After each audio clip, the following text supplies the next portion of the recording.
Welcome to Voodoo Whiskey Gaming, and this is my late review of Obscure. I played it on the PC through Steam. It's also available on the PS2 and Xbox if you want to go back that far. So to go along with, Halloween horror theme, I decided to do another survival horror game, and let's just get into it. Obscure, first off, is very, 90s, early 2000s in vibe.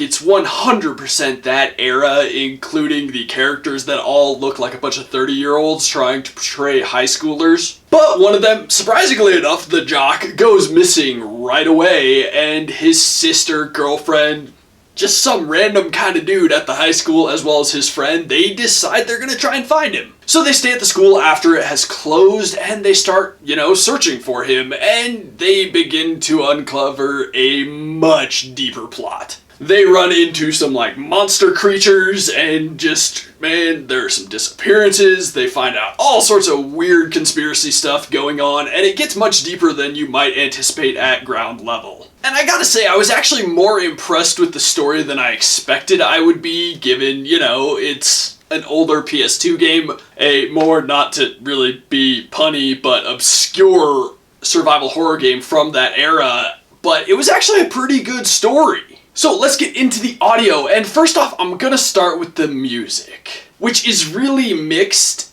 in that sometimes it's awful. It just doesn't necessarily fit. Sometimes it's honestly a little goofy sounding and just doesn't really work with the vibe that they're trying to go with. But then other times it's really, really good. There are definitely times where the music really ramps up the tension and actually works very well with making it a scarier game. As for the voiceover work, PS2 era, it's really not amazing. I wish it was better, but it is pretty bad. As for the sound effects, they're not amazing, but they're also not terrible. I like the creature sound effects, I like the ambient noises. There's a lot of ambient noises, maybe a little too much at times, but clearly they're using a lot of ambient sound to try and make it a spookier environment, and they do a good job with that. Now let's get into the gameplay mechanics and whatnot, and as I've stated, survival horror game, and it really does stick to that pretty well, although they do give you a lot of guns and a good amount of ammo. Not just guns, but a variety of weapons, but that's also because this is a little more unique in that there are multiple playable characters.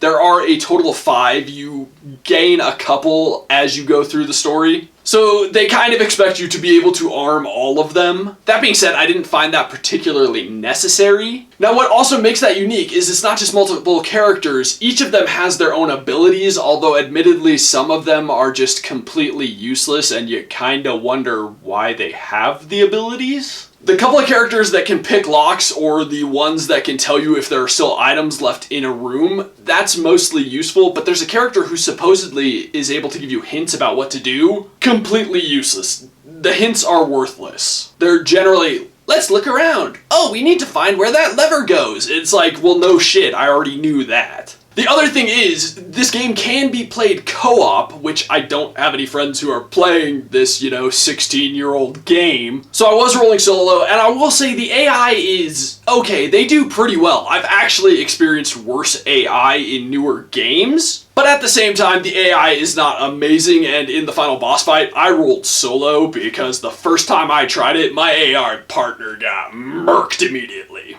Also, an interesting thing gameplay-wise is a lot of the creatures have this darkness around them that you have to basically burn off with a flashlight, and then you can actually do real damage to them. And it applies to all the creatures, bosses, all of them, just all of them, and I thought that was a neat thing, and then I remembered, I was like, wait, another game that I very much enjoyed did this as well. That being said, it was actually an interesting feature and I liked it, and for the most part it worked well. There were a few times early on where I don't think it worked as well as it could have. Now, a couple of things that I actually found really cool in the game are that your actions will affect some of the cutscenes. So if you don't do certain things, you can actually kill off characters or get a different cutscene, even if it's pre-scripted things. Like with what I stated with Kenny going missing, you actually play as him at the beginning, and there are actually 2 different cutscenes to wrap up that prologue, depending on what you do. But there are also situations where you can get your characters killed. That being said, that is important because there is permadeath in this game. Any of your characters that die, they're dead for the rest of the game. You can basically bring them back by,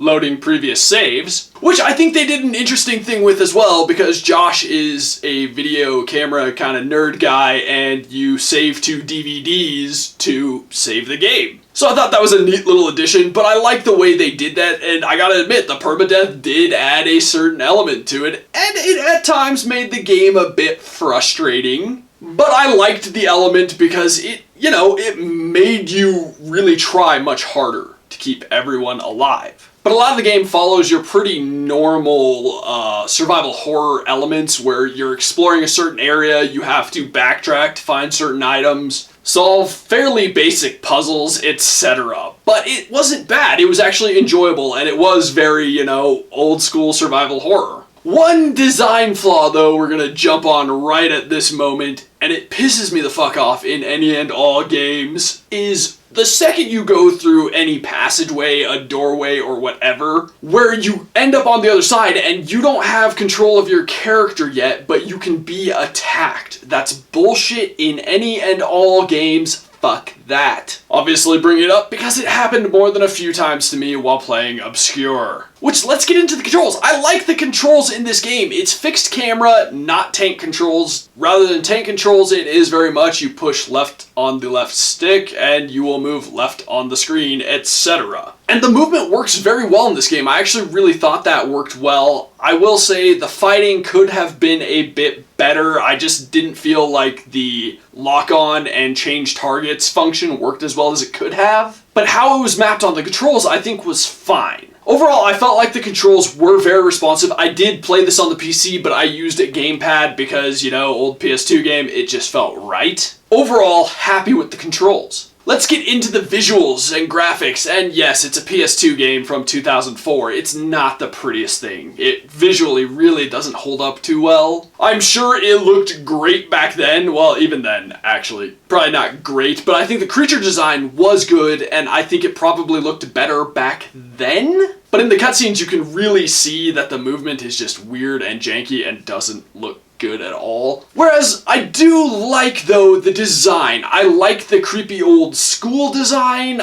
I will say all the characters are dressed super 90s and look super 90s. But I do think it's a good fit and it works with the style of the game. Like I said, though, I really like the creature and the school design. I think those are really well done. I will say, though, the creature design probably would have been scarier with modern graphics. But that's not to say it's a terrible game, and you know, one thing that's really nice is it was before the brown and gray phase of everything, so there are a good amount of colors. It's not overly dark and spooky, but they do a good job with it. But to wrap this up, I really enjoyed this game a lot more than I thought I was going to at first. This also came from that list of games I mentioned last time of obscure or forgotten horror games. And unlike last week's, I actually had a lot more fun with this one, so I'm gonna say, yeah, I recommend it.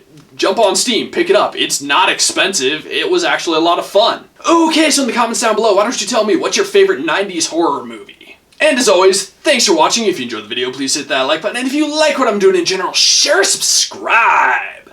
Have a good one.